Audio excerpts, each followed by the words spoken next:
আমরা যদি দেখি খ্রিস্টিয়ানরা অলমোস্ট 65%, জুইশরা পপুলেশনের দিক থেকে অনেক কম, কিন্তু তাদের শেয়ার হচ্ছে 20%।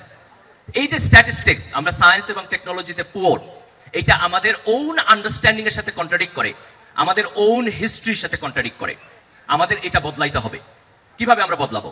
আমাদের এডুকেশন সিস্টেম বদলাইতে হবে। সেখানে আমাদের সায়েন্স এবং টেকনোলজিতে আমাদের ইনোভেশনের উপরে ইম্পর্টেন্স থাকতে হবে, বরাদ্দ থাকতে হবে। আমার বাজেটের একটা লম্বা অংশ সায়েন্স এবং টেকনোলজিতে যাইতে হবে। রাষ্ট্রীয় পৃষ্ঠপোষকতা থাকতে হবে। রাষ্ট্র যদি সিরিয়াসলি প্যাট্রোনাইজ করে, তাহলে ব্রেক থ্রু চেঞ্জ করা সম্ভব। আমি একটা এক্সাম্পল দিচ্ছি, টার্কির।